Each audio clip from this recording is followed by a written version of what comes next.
straight away when I came to Bailison, and my interview was at the Alec House, which is our day service, and it was a completely different service to what it is now. Yep.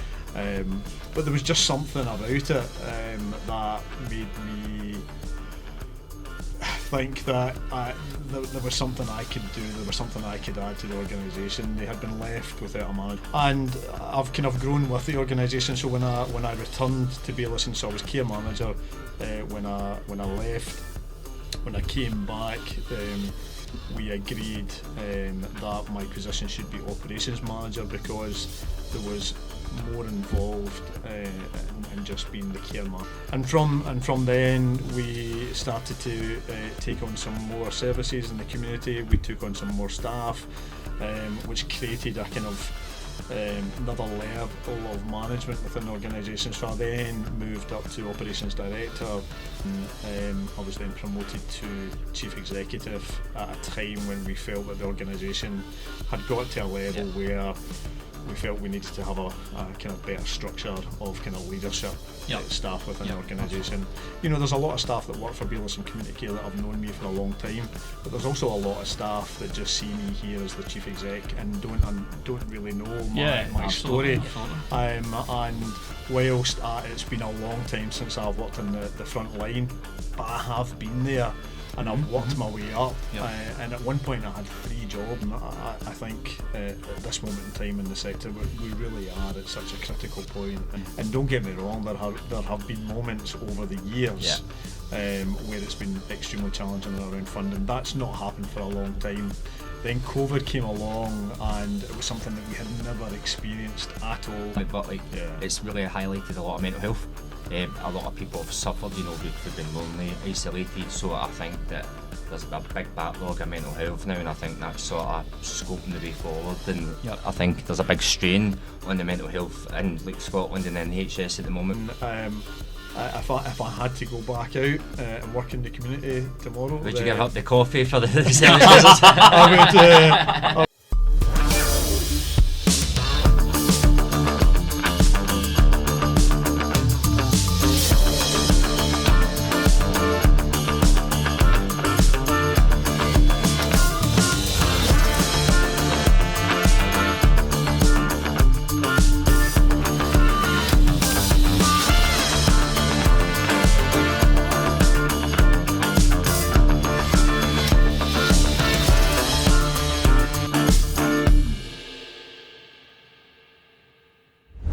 Hello everyone, and a very warm welcome to the first ever official episode of the Care Together podcast. I am your host, Connor McFarlane, Communications and Engagement Officer. It is an absolute honour to be joined by our co-host, team leader and care technologist, James Davidson. James, how are we? I'm good, pleasure to be here, mate. And it is my honour to introduce our Chief Executive Officer of Bailison Community Care and Extended Personal Care, David Reilly. David, how are we doing? I'm good, thank you, Connor. So it's we're finally here, gentlemen. How are we all feeling about it? It has. We've been sort of sitting on this for the past. Well, we've actually been doing some planning on it. Yeah. Trying to get things up and running and things like that, and I think we're just about good to go. Yeah. So just going to kind of give a wee rundown of the setup that we've got going here just for the viewers. Obviously this is going out through Spotify as well, but if you're watching this on YouTube, we currently have a 3-camera setup. So we've got the camera that is facing the wide angle, so you can see everyone here.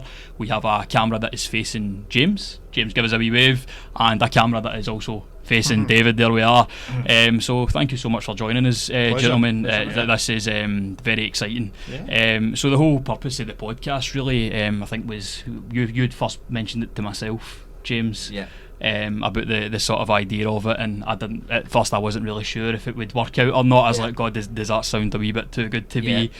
Too easy, but no, I think with the sort of road we're going with innovation at the moment, I think this is something that's missing, and I think we could be the sort of first care company to do our podcast, which is quite a big thing. Try and lead the way with things. It's very exciting. So we're really looking forward to get going with this. So David, thank you for joining us again. And I want to just kind of get a wee sort of background insight into your career.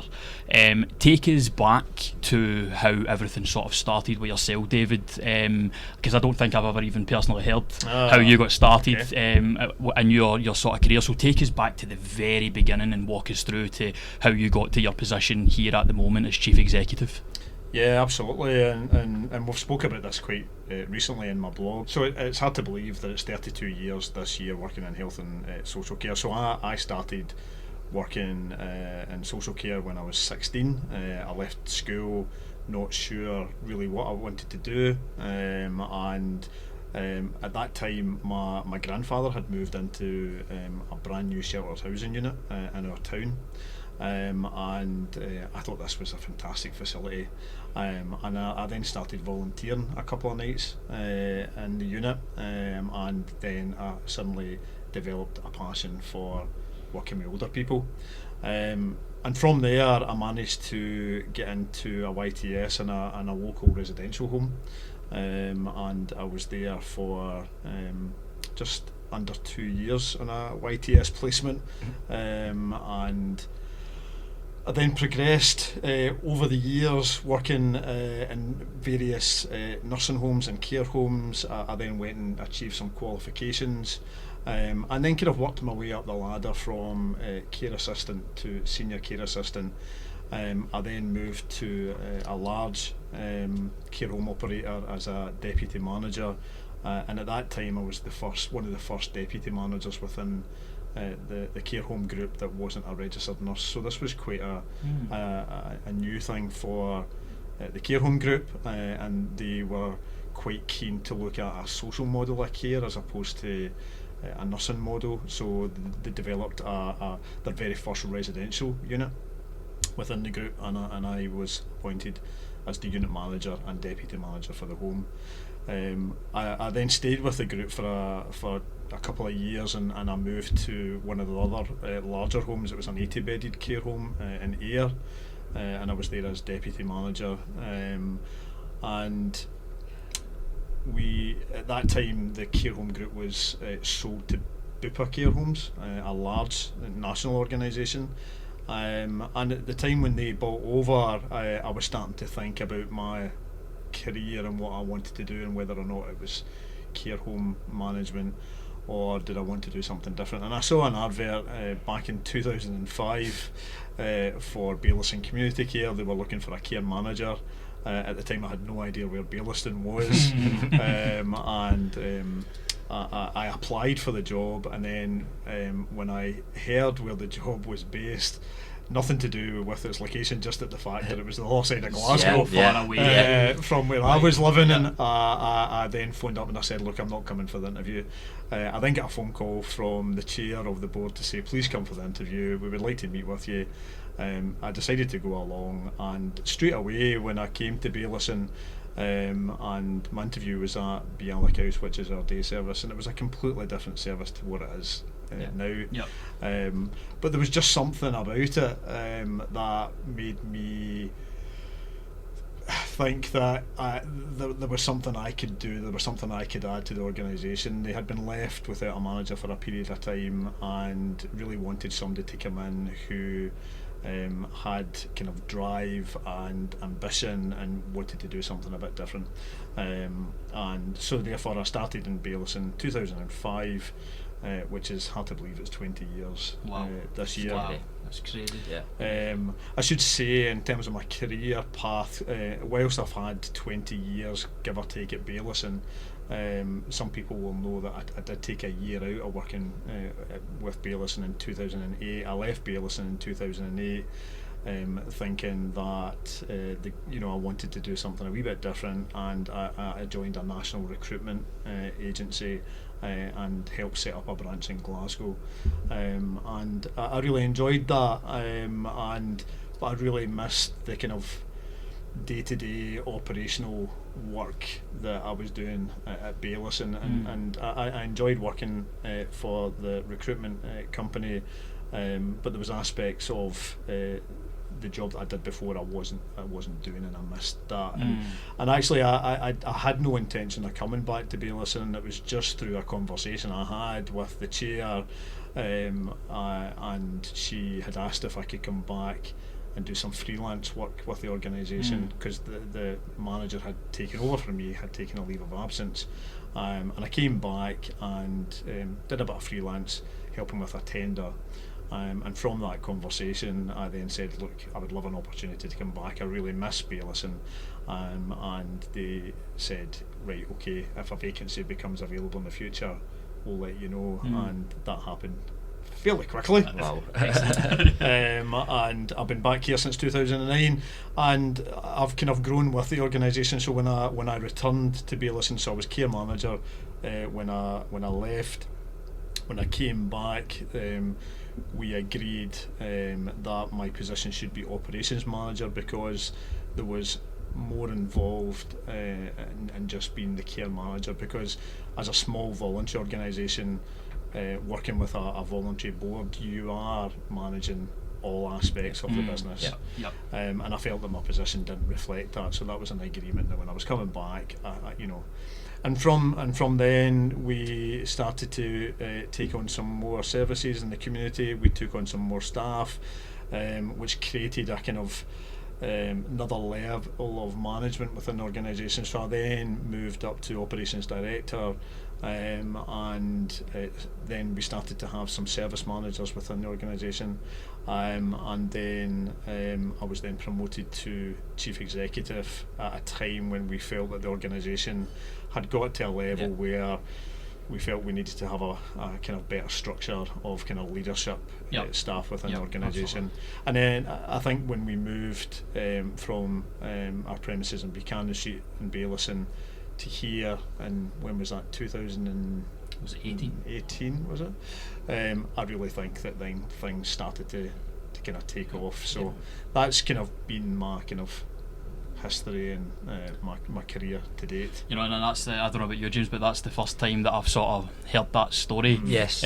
So that's. I think it's important to tell that story, because for a lot of the staff, you know, there's a lot of staff that work for Bayless and Community Care that have known me for a long time, but there's also a lot of staff that just see me here as the chief exec and don't really know my story. And whilst it's been a long time since I've worked in the front line, but I have been there. And I've worked my way up, and at one point I had 3 jobs, because, you know, at that time when I started working in social care, you know, and I shared this, and my YTS was £29.50 a week for a 35-hour week. Now, okay, that was 32 years ago, but actually I remember when I got a full-time job in a nursing home, it was about £2 odd an hour. So, you know, I was young and I wanted to get on. I wanted to have a car, you know. So I you know, I've been there. I've worked my way up the ladder over the years, and it has been hard work. It's not been gifted to me. No, absolutely. I've had to work hard to get to that level, and I always say that, and I encourage anybody within the organisation. And we've had similar conversations about the organisation and creating like career pathways for people, because I managed to do it, and I think that, and I believe in people that start off in the sector, that they can have a fantastic career in social care, and I'm one person who's been able to have a great career in social care. Absolutely. So, no, that's a great story, David. And so, is it safe to say that you sort of like, is that always, you always sort of had that in your mind, that you always like, did you want to like be in a sort of leadership role? Was that always like your sort of goal? Or was it just you sort of took it as it came? Yeah, no, I think so. I was always quite ambitious when I was younger. I would probably say I was quite cocky when I was younger, and thought I wanted to be in charge. I could be better than anybody else, and you know, and I reflect back and things that I've maybe said or did in my past, and think, oh God, that probably wasn't the best way to deal with that situation. But it's all part of learning. Nobody gives you a manual when you suddenly become in a leadership role. You know, you get training and induction and support, but a lot of the time that you're learning on the job every day, and you guys will know that as well. Every day is a school day. Absolutely. So yeah, I was always really ambitious, and when I suppose when I came into social care and working with older people and people with dementia, I had a real passion for that, and I thought I could have a career out of this. And I saw that there was opportunity, at that point in time, to get qualifications and then move up the ranks, and that's basically what I've done.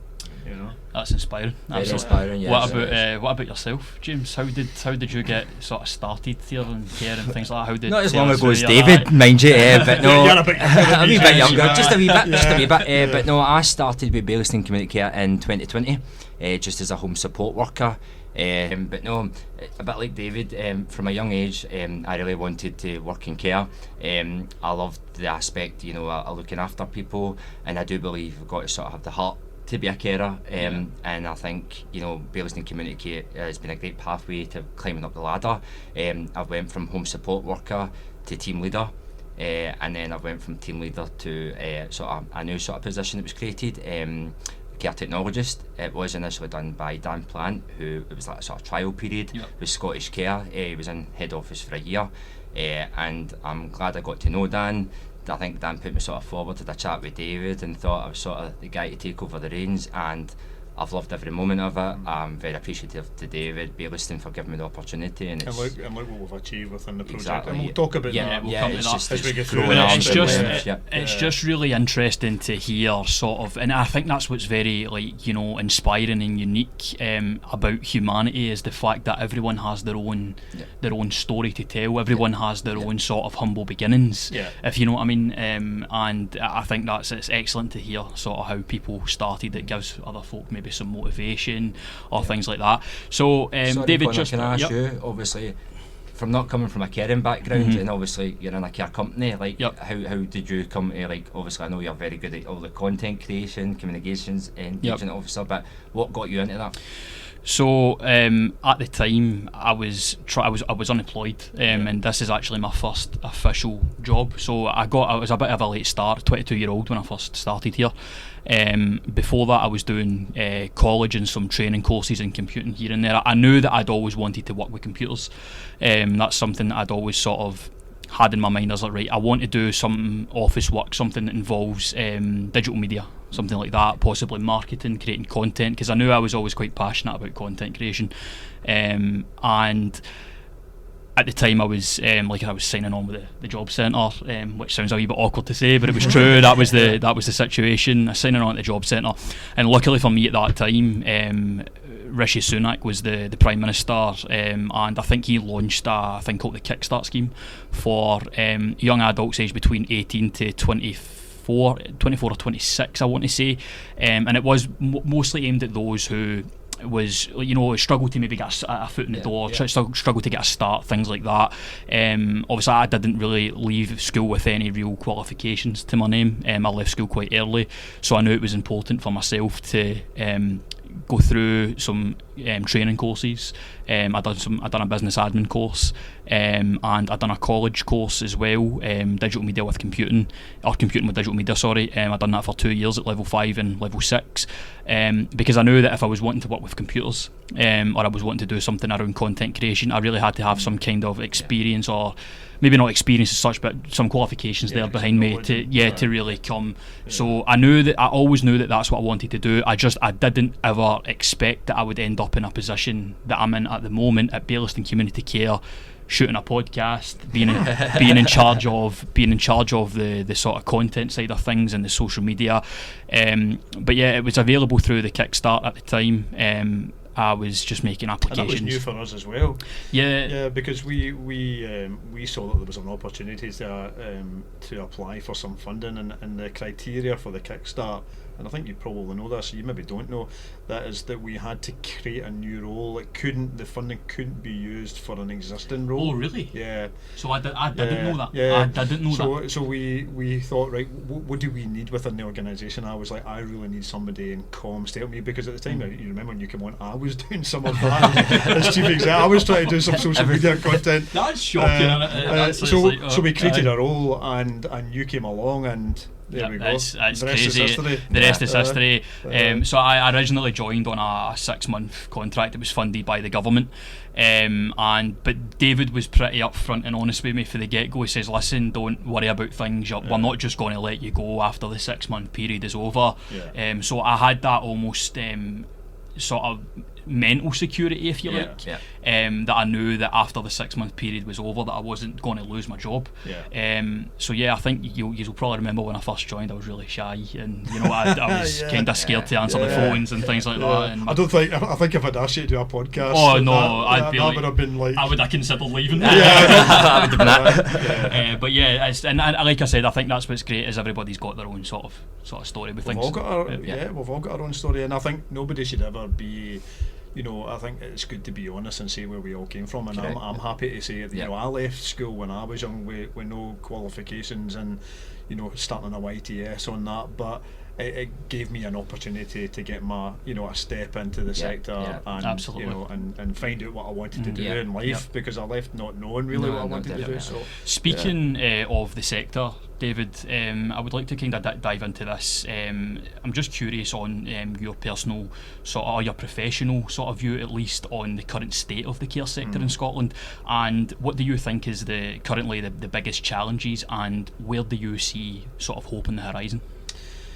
Yeah, it's such a good question. I think at this moment in time in the sector, we really are at such a critical point, and I share that quite openly with the team here. I think in all my years in the sector, and particularly the last 20 odd years at the helm here in Bailison, and don't get me wrong, there have been moments over the years where it's been extremely challenging around funding. That's not happened for a long time. Then COVID came along, and it was something that we had never experienced at all,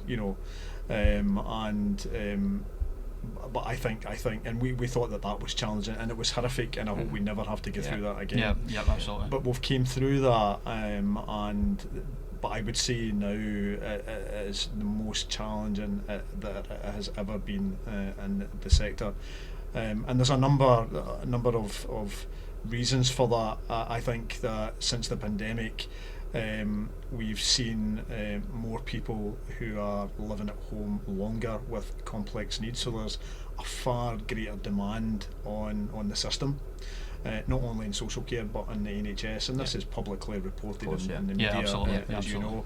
At the same time, people are working different. We have lost a huge pool of talented people during the pandemic who left the sector, and it's trying to get those people back. So again, it's been reported that we do have a shortage, and we have our own struggles here at Bailison to not only recruit but retain really good staff. So we have a massive issue around recruitment. I would say at this moment in time, the biggest challenge I think for the sector is around sustainability. So we've seen more demand put on the sector, and whilst we welcome uplifts that we've recently been given for the Scottish Living Wage, which is great, I'd love to be in a position that we could offer our staff more than just the Scottish Living Wage. Absolutely. I think they absolutely deserve that. I've mentioned this many times to the staff, that we're working hard behind the scenes to try and kind of raise the profile of the sector to try and get far better terms and conditions, but at this moment in time, rates haven't gone up enough to allow us to pay our staff, and then also with the introduction of the employers' national insurance increasing as well, and recent announcements around changes to immigration. So there are a number of contributing factors that are just absolutely putting pressure on the sector at this moment in time, and there's a lot that's going on. I mean, we've discussed in the past in my role with Scottish Care as vice chair, and I'm fortunate enough to be in a position where I have a seat at a number of tables that we can influence policy makers and decision makers. We recently had the Scottish Care National Conference, and we had a quite lively political fireside chat where the politicians were asked by lots of providers and members in the rooms about the challenges in the sector, and I think that we are at a stage just now where it's kind of like enough is enough. We need reform now. We need radical change in the sector now. Because if we don't, then what happens to our sector?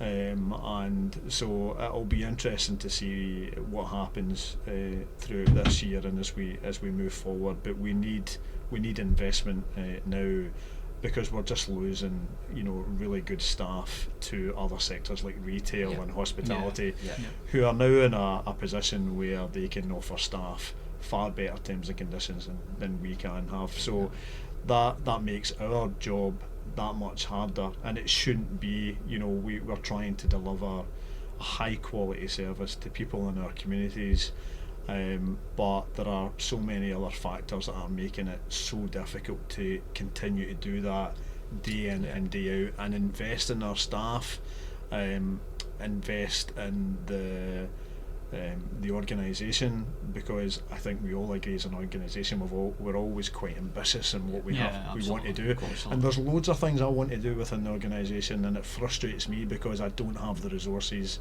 to be able to do it. So huge amount of challenges. That said, there is a huge amount of work going on to try and overcome some of these challenges. And I would say that Scotland is probably leading the way in a lot of the work that we're doing, and we'll talk, and we mentioned earlier, and we touched on your role, James, in terms of care technology and where we see that in the kind of broader landscape of social care. So I think there are key policies and key pieces of work that are happening, but at the same time we need investment in our sector for us to be able to roll that out, Absolutely.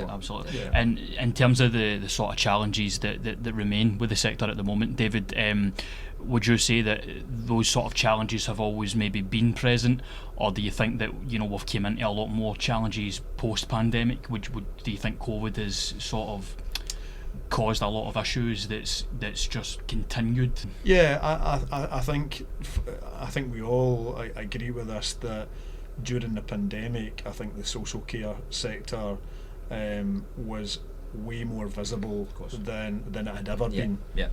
And we'll remember the days where people were outside clapping, not just for the NHS but also for social care staff as well.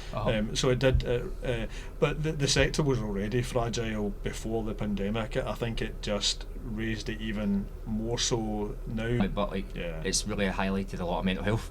A lot of people have suffered, they've been lonely, isolated, so I think that there's a big backlog of mental health now, and I think that's sort of scoping the way forward, and I think there's a big strain on the mental health in Scotland and NHS at the moment, but I do believe, I think it's not helped a lot, hasn't it? No, and that's another thing that we've had to support a lot of our staff around kind of health and well-being, and as an organisation we've put quite a bit of time aside to look at how we support our staff with well-being and mental health, because you're absolutely right. I think post-pandemic some people were still having to deal with what happened, the trauma of all of that, and we lost some people that we were supporting. Staff lost family and friends during the pandemic, so and it continues to be something that we place quite a bit of importance as an organisation in terms of kind of well-being and that.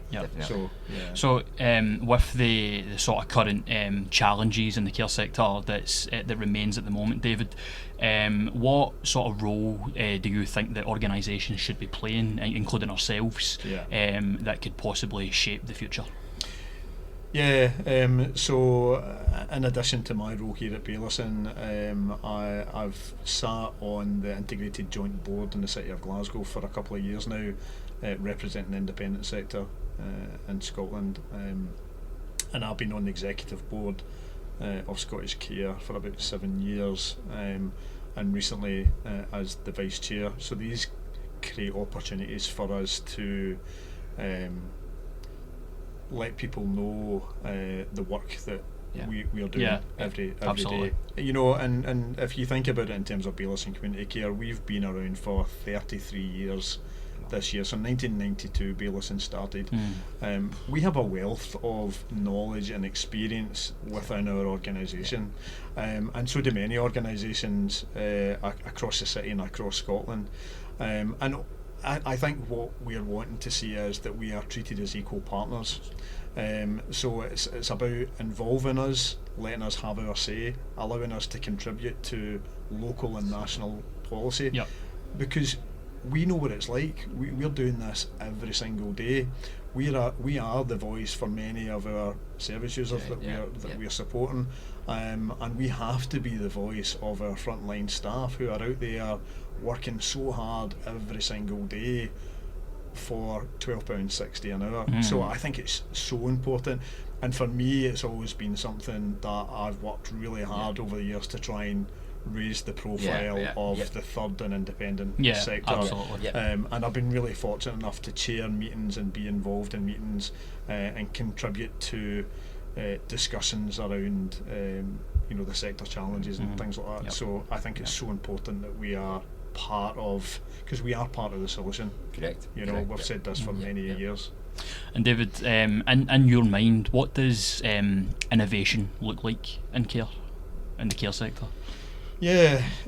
So innovation for me, and we touched on this earlier, that as an organisation I've always liked to try and look at how we do things and could we be better, how can we do things a bit different. Absolutely. And we spoke about Scotland kind of leading the way in many aspects of that, and we've been really fortunate enough as an organisation to take part in tests of change and different projects around care technology, and we've always embraced that opportunity to be able to do things different, and sometimes that's not always going down well with the team, because some people don't like change. But that's the whole concept of something. That's the whole concept of something being new is right away. It may not be accepted right away. You almost need to build a case for it. You do. And it's. I guess it could take it from it's that. hard to build a case, but once you've built it, it's. And I think that's on that is like especially like within the care sector, it's like the power of storytelling. And sort of innovating, and even things like this podcast here, you know what I mean, and gives us a platform. It gives us a platform. It gives our staff a platform.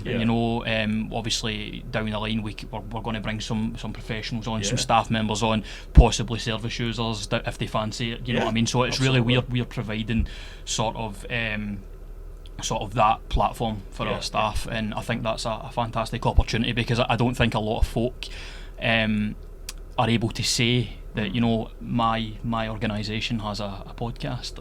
I think we're innovating in these sort of ways, and I think that's one of the things that Baylison Community Care and Extended Personal Care do best. Is I feel like we sometimes lead the way with those kind of things. I think we have been forward thinking, and we've been fortunate enough as a charity that we've been able to apply for funding for various projects, and we've been able to tap into resources. And I think hosting the care technology post with Scottish Care for a year, I think really gave us an opportunity to then, Dan left a bit of a legacy behind him. Absolutely. Big legacy. And then, but from that, it's then really grown arms and legs since then. And I'm really proud of the work that we've done and led by yourself, James. But I think organisations such as ourselves and that have to be innovative. We have to be forward thinking, and I think the role of the care technologist is a way of looking at the current pressures that are facing the sector,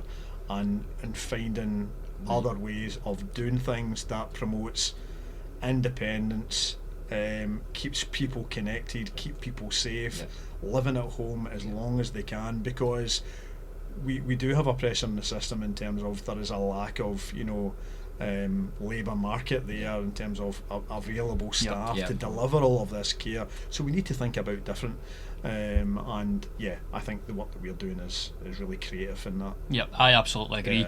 And speaking of innovation, David, I want to take you back to 2022 when we purchased Extended Personal Care as our new company, and as an addition to our current services at the moment. Just tell me the sort of thought process behind the purchase, David. So we had been talking as a board for a couple of years about expanding, but it was nothing. We were looking at opportunities out there, but we didn't really think that it was something that was going to happen, just because of the size of the organisation and whether we had the funding to allow us to do that. And along came an opportunity one afternoon. I was sitting at my desk and I got a phone call from a commissioning manager in Eastern Bartonshire who said, we have a provider who's retiring, she's closing her business, and she delivers around 300 hours of care in Eastern Bartonshire, and would you be interested in picking up some of this work? Because we were already working with Eastern Bartonshire at that point.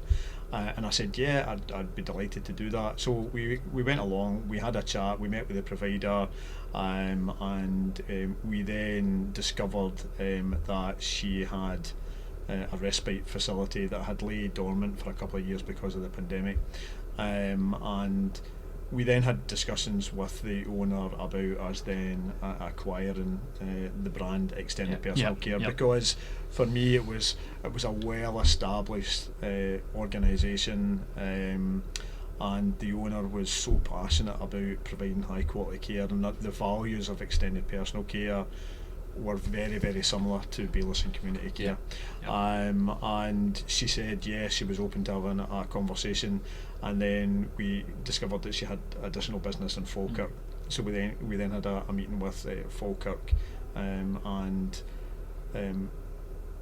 we agreed at that point in time that we would put forward an offer, and we had conversations with the bank, and it was all very new to us, and fortunately that went through absolutely. It was a challenging time getting that through the line. Actually, over the line. I remember it was there was so many things, and we were actually working on a number of projects at the time, you and I, David, and one of those was at that point in time was the staff portal, and that actually ended up being put on hold for a couple of years, and that just happened to be something that was in development around the same sort of time as that, you know what I mean? But we eventually ended up getting that up and running as well. But I can understand it, we'd never done that something before. like that, you never done things. It takes, obviously there's a lot of sort of background work that goes into it and things like that. So obviously as part of that sort of purchase, David, we obviously acquired Calico House Respite Service at the time as well.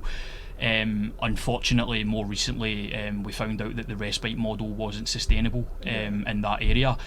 Just talk to us about that a wee bit, David, because luckily for us, we made an application and we were able to transition into a long-term care facility. So just talk to us about the process of that. So when we initially inquired about purchasing Calico House, and as I said, it was closed for a couple of years, but the owner was very enthusiastic that we would be able to, open this facility again. There would be a huge demand, and again, we did our due diligence at the time. We met with various local authorities. We spoke about opening respite for young adults who were living at home with complex needs, and we designed Calico House, and as you know, we made an investment of over 300,000 to make this a facility that would meet the needs and future needs of people who were coming in. So, and the brief to the designers were that we wanted to create a kind of boutique style, hotel-like service with nursing care wrapped around, so that it was discreetly done. And they absolutely did that, and I am so proud of what we achieved at Calico House. And then we then discovered that because of the pandemic, people were then thinking about how their respite was being provided, and I can understand a lot of people were still a bit cautious about moving into a care home, particularly what happened during the pandemic, and we lost a lot of people in some of our care homes and care at home. And at the same time, I think there was also an added financial pressure on the councils to be able to allocate budgets to people. So we were starting to see that people's budgets were starting to be reduced. And at its peak, we were sitting around 70% occupancy, but it just wasn't enough for us to for it to be sustainable, and it's so unfortunate. But as you said, we then considered our options for Calico, and at one point we did consider selling Calico. It was pretty close. And that we marketed Calico House, and we had such an interest in it, and at the same time, we had conversations with the care inspectorate, and we asked them about changing our registration to make it long term. And I'm so grateful for the care inspectorate, because they turned that application round really quickly, because we didn't have the time wasn't on our side, and if it was going to take months to do that, fortunately for us, they turned around that within a matter of weeks, which then allowed us then to remarket the facility as long term, and we, as you know, we've been inundated with referrals for that type of care, which is great. But it's a shame, and we still get lots of inquiries for respite, but at this moment in time, we are a 5-bedded long-term unit for adults who are living with complex needs. So I was actually, like, I was delighted when I found out that we didn't have to sell Calico, because obviously, and you've seen the inside of Calico as well, James. The interior is stunning. We spent a lot of money on the sort of the refurbishment and things like that, and it was just when we first heard that it could be a possibility that this might not be, we might have to move on from it, we might have to sell it. I was like, right, okay, but it's heartbreaking. Yeah, absolutely. Because I think the model of care, and I think more so now that we have transitioned to a long term, that smaller kind of living environments for many of the people that we are supporting. It's such a nicer, homely environment, and maybe moving into a larger institution where, particularly for some of your younger people, because there is a shortage of care for adults who are under 65 who are living with complex needs. So I'm delighted that we've been able to keep Calico. Yeah, I think it was absolutely huge for the organisation, David, that we found out that we can transition it into a sort of long-term care home. And I think it's all the sort of time and effort that you put in yourself, David, and obviously all the content you created. It would have been a big loss, So absolutely, because even the website. We have a lovely, elegant website for it. You know what I mean, and just to see all of that hard work, if it was going to go down that road, would be a shame. So it was really good to know that it was everything was sort of all right in the end with that. So why don't we get into some more exciting stuff? Let's get into some more exciting stuff. So I want to speak to you both about the Care Technology project. Right. So David, I'll start with yourself. Because I always have conversations with James anyway. I work closely with yourself, James. We promote all the content and things like that. David, what does the Care Technology project mean to the organisation? Yeah, it means a lot to us because I've seen the difference that it has made. So first and foremost, if we're doing any project or any piece of work, we've had a chat about this. I want to know what impact that's having on the people. So it's fine to say we have a care technologist, we have a care technology project, but for me, I'm more interested in what difference is that making. Absolutely. And I can see firsthand, more so now, James, I think since the care technology project has really taken off, and I think that, as we touched on, and I was really grateful to be involved in the care technology project with Scottish Care at the very, very beginning, and I was involved in the interview process, and we were lucky enough to have Dan, who came with us, who really kind of set the scene, because it was all new for us. Of course, and I think that the work that you guys have been doing, and particularly yourself leading on this, James, and thanks to our funders who have been, because without our funders, as you well know, because we don't get any funding for your post, and I think I think it's important to say that that we don't get any funding for your post. We fund that through our reserves, and we make a contribution of around 10 hours a week. But ideally, as you know, this could be a full-time job and more. We could have a team for it,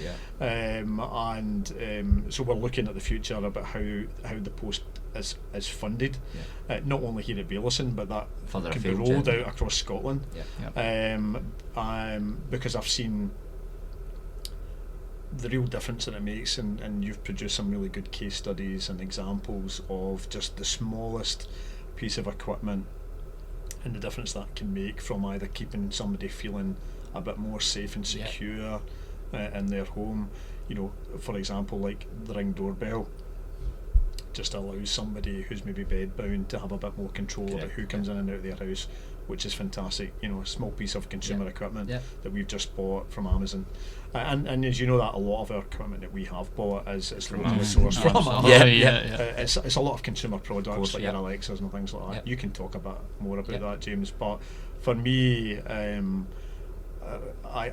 you know, in addition to some of the equipment, the stories that people have told us, feeling a bit more connected, Yeah, feeling a certainly, bit yeah, more that's- independent. yeah, of course, yeah, yeah. absolutely. Yeah. So for me, that's fantastic, and I suppose in one way that project and the pandemic and that whole kind of digital transformation has kind of progressed at quite a rapid. A lot more faster than Yeah, I it expected. has, yeah. We Yeah. obviously, you know, the scepticism around technology and all Yeah. that, and the way service users are adapting to it has been amazing. I thought that would be a stumbling block, you know, but it's not been. It's they're adapting to it very, very well, and you know, Yeah. and it's making a difference, and that's what it's all about. Yeah, definitely. And I imagine as well, obviously everything that David has sort of said there, James, that you would probably agree with that in terms of 100%, how it's for how big it is for Yeah. the organisation. Is there anything you'd like to add to that? Just to reiterate what David said, obviously, you know, the smallest, you know, bit of technology. Let's go for a reminder day clock. You know, a service user that couldn't tell the time in 10 years. Yeah. Installed a clock and he's managing to tell the time. You know, something so wee, Yeah. and you know, not a major electronic device, but that's there's a difference straight away. You know, and then we go to the Ring doorbells. Yeah, it's giving you safety reassurance. It's giving the service users more independence to see who's at their door. It's also a good way for families to check in with their loved ones as well, because they can see who's coming, you know, at their door.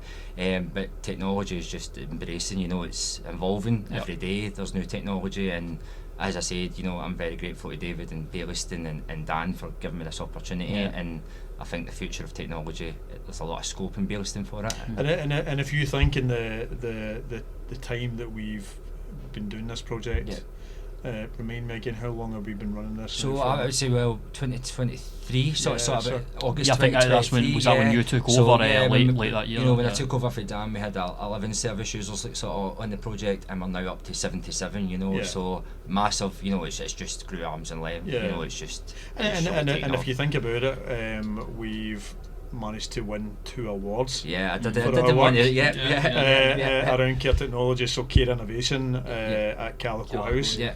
And again, this was a focus on some of the work that we had been doing to look at discreetly putting in some devices and sensors and all that to try and keep people safe and give people a bit more independence in terms of them not having to rely on care staff to do the simpler tasks, which has been fantastic. And then we won Technology and People Award last year. And we're finalists this year. Runners up. Happy about it. Yeah. We've still won it. Still won Listen, it. but it's Can't win them all, it's a innit? testament Of course, to the work that we're doing. And you know, we are trying really hard to make a difference to the people that we support. And that's what it's all about. That's it. You know. Yeah, and I've always said that as well. You know, it really signifies what we're doing. I think the award win last year was massive for us. You know, I didn't think ever since, you know, when I started helping yourself, and I was always grateful to yourself, James, and yourself, David, for allowing me to sort of work closely with the project, even though before that, you know, I wasn't anywhere near the project initially.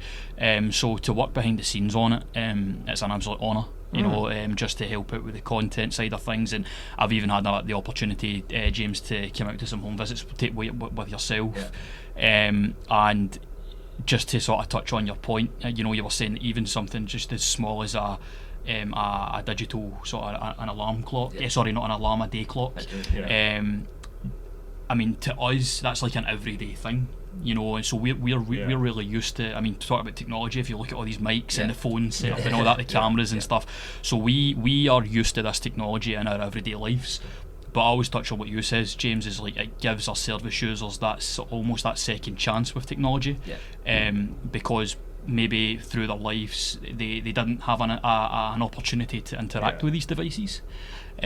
So I think that's one of the things about what we do here is amazing, and I think not just us, but just Care Technology Project as a whole, to anyone who's offering it as a service. And we've got some exciting things coming up that we don't want to say too much No, about. we'll keep it back burner, but exactly. I just want to reiterate as well, you know, Connor, like I've said earlier on about the content and all that. Without yourself, you know, the project's grew arms and lengths because you obviously control the socials and all that. So a big thank you to yourself, mate, because the content you have been producing has been 100%, mate. So thank you so much, James. I appreciate that. But I mean, on the flip side, I would obviously say if it wasn't for you being in the field, I wouldn't have any content to work with. You know what I mean? So we're sort of bouncing off of each other there. So why do you both think that like right now was the sort of right time to do this in terms of the, you know, integrating care technology, offering it as a service to our service users? What makes now the right time for that? I think obviously if we touched on post-COVID, I think, you know, what COVID's done to everybody, you know, I think this was the right time, and it's sort of, COVID introduced a lot of service users, I think, to iPads, tablets, you know, technology, because it was the only way they could stay connected. Yeah, absolutely. So I think that sort of opened the door for the care sector to introduce it, and I think that's why rapidly it's been evolving, because I think with the COVID it's helped service users come over the scepticism, where obviously that's saved my part of the job, you know, so I think that's a big reason why technology is evolving in the care sector at the moment. Absolutely not. Yeah, no, I would absolutely agree, and I think at the same time we need our politicians to be thinking of the world and the role that technology has in social care, and allocate funding, because we're commissioned to deliver services in the community, and we're trying to think a wee bit different. But at this moment in time, that's not really built into the hourly rates that we get. So we are trying to come up with ways of trying to show how introducing some technology can save the public purse. And at the same time not removing that human contact, because that's not what it's about. We're very clear about that, that we still want that, but we feel that it has a place to, you know, almost complement it's to introduce like assisted devices with assisted living, you know. We're not here to do, you know, as you say, everybody needs that human communication, but I do agree that we can still provide that with it, introducing assisted devices along the way. Absolutely. Yeah, and it's getting that balance as well, James, because you know that we've got a lot of service users that maybe staff are on multiple calls a day, that can sometimes be quite intrusive. So we also have to respect that if there's a way of sometimes doing things a bit different that gives them their independence back, then it should be something that should be considered and implemented. So I think we just need to think a wee bit different about how we commission services, how we introduce technology, and how that's funded in the future. But really excited to see how that goes forward. And sort of where the project is at the moment, David, did you expect did you expect the success that we've had with it at the moment? Did you see this coming? No, I wasn't sure what to expect at the beginning, because we gave you an opportunity, James, to, you know, and so whilst Dan had come on and kind of set the scene, we then were relying on somebody like yourself to then take it to the next step. So there was, not that it was a blank canvas there, but it was like, make it your own. We've got the foundations here of the project, but make it our own for Bayless and community care. And I think you've done, because we needed somebody that was enthusiastic and sometimes too much. David knows. and you and I have had that conversation that I want to be able to do so much more, but it's how we're funded. Unless somebody comes along and wants to give us some money to do this, which would be very welcome, then there is so much more we can do. Much more we can do. Totally agree. No, thank you to appreciate that. And the work that all of you have done and taken the care technology project and where we are with all of our content and this. Can I just say as well, David, obviously I appreciate, you know, we'll talk about earlier on about, you know, the career you've had, your pathway up the ladder, through the care technology you know, I've managed to become a digital lead, and just like recently got confirmation that I've actually passed my diploma in technology. So again, that wouldn't be possible without obviously having the confidence in yourself to put me forward for it, and there's scope there to climb the ladder. There's evidence of it, you know. So I can't believe it, you know. I never thought it'd be university. Well, I remember a wee personal sort of conversation me and you had at the start, James, and I hope you don't mind me saying this, but you said to me that, you know, I'm in this position, but I feel like I've got a bit of imposter syndrome because I don't have much qualifications behind me. Listen, see at the start, you know, when I got offered it, I love tech and I knew about technology, but see, looking back 2 years ago, I wouldn't have seen myself in this position where I'm really involved and I love tech now, you know. I know everything about it, and I did feel an imposter because I was like, how can I be a care technologist when I've not got any qualifications? But there, 18 months, I've now got 2 qualifications. So yeah, it's it's amazing. interesting to say that, actually, because I was having this conversation with a colleague of another service, and we were talking about that whole kind of imposter syndrome, because the sector's moving sometimes at such a pace, and when you're leading an organisation and you want to constantly create a culture of positivity and positive leadership and all that, and you've got all these things being thrown at you, it's sometimes really, really difficult to keep that going all of the time, and sometimes you can almost feel like, can I do this? Am I in this position? You just need that wee push, that wee so push. I don't think it matters what position you're in. It doesn't. I think probably everybody has it is, but moments where I'm arguing up that ladder, as I said before, David. Like CEO looks quite promising, so I'm climbing. I'm just watch your back. I'm coming behind you. I get a wee bit too optimistic. There you go. That's my vision in the future. That's it, mate. Got to be honest. That's encourage your confidence. Encourage your confidence. No, that's great, gentlemen. Some really good opinions shared there. David, so I'd like to now get sort of a wee bit personal with yourself. So I'm just curious, over your sort of time with Baillieston Community Care, what is your sort of personal proudest moments been, and if there's one mindset shift that you could inspire in the sector, what would that be? Yeah, I think for me it's making a difference to the people we support. It has always been that, and it remains that to this day. It's never really changed, and as the organisation has grown, and I want success, but for me it's not always been about growth in terms of how many services we have or how many hours we have. Yes, that's important in terms of our sustainability, but more important to me is the quality of care that we provide to the people. And at times, if we don't get it right, if there are times where we learn and we reflect on things so that we get it absolutely right, and I always take that personally, because I lead on this organisation, so I always want us to be the best. I want people to have the best possible experience, and it frustrates me, and there are so many challenges that we've spoken about throughout this meeting that we're having to face each and every day, and that's not an excuse, because none of us turn up here every day to provide a poor quality service. I still have that passion and that drive to do our best, and I want to be somebody that inspires others within the organisation to do their absolute best, and I'm really, really fortunate that I have so many talented, caring, experienced people who work with me, who make my job that bit easier. Absolutely. Because I can rely on them, I can trust them to go out there and look after our people. And when I meet with people when they start with the organisation, and I did that from the very start when I was the care manager and I was doing all the interviews and the inductions and assessments, I would say to people, my only expectation of you is to treat someone that we support the way that you would want a member of your family, because they're part of our family, and that remains my mantra to this day. So I think for me that has been my just seeing the difference that our care has and the impact that it has at our day service.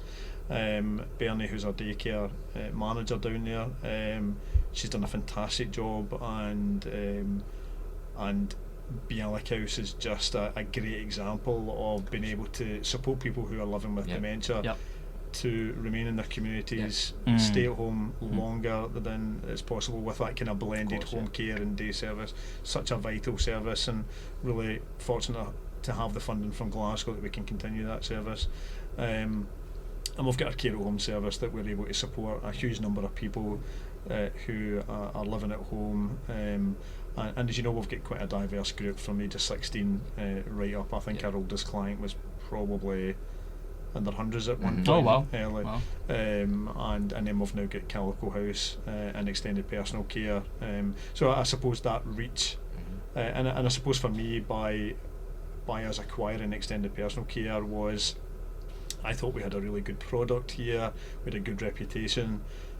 So did extended personal care, and that allowed us just to kind of merge both organisations and reach more people so that we could deliver that high quality care. So for me, that's what it's all about. Can I ask you something, David? Sorry, like, do you miss the care side of it? Like, you know, obviously, I know it's a really good question, by the way. It's a really good question. I'm obviously with the care technology, I don't get to work a lot as I used to with service users, so I really miss that part, but I would like to put that to you, to be fair. Yeah, it's a good question. I mean, I enjoy getting out and meeting people, and I've said to the managers this year that I want to make much more of an effort to try and get out and meet more people, and I've been out and about recently doing some assessments and just visiting people in their homes, which is really, really important, because people place their trust and invest in our organisation, and I think it's really important to connect with people and see how they're living at home,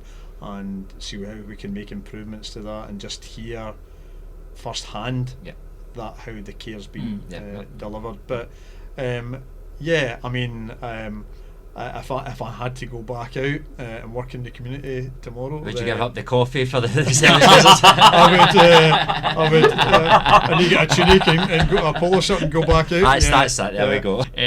Right, okay, no, that's great, David. So this next question it sounds like a wee bit of a generic question, but just curious on your sort of 5-year vision for Baillieston Community Care and extended personal care. How would you see us going forward?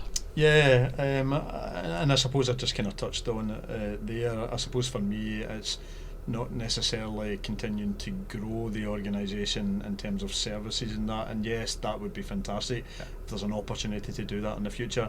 I think for me just now, given the challenges that we have, is that there are a number of other things that we need to focus on just now. So my main focus just now within the organisation is, you know, continue to improve the quality of care that we provide across all of our services, and myself and the leadership team meet on a regular basis with the chair of the board to set out our key priorities, and we do that on a quarterly basis so that we can change and adapt to whatever is happening at that time. So we can have a vision for the year and a plan for the year, but as a management team we meet quarterly to look at what's happening just now, and sometimes we have to then change and adapt to that.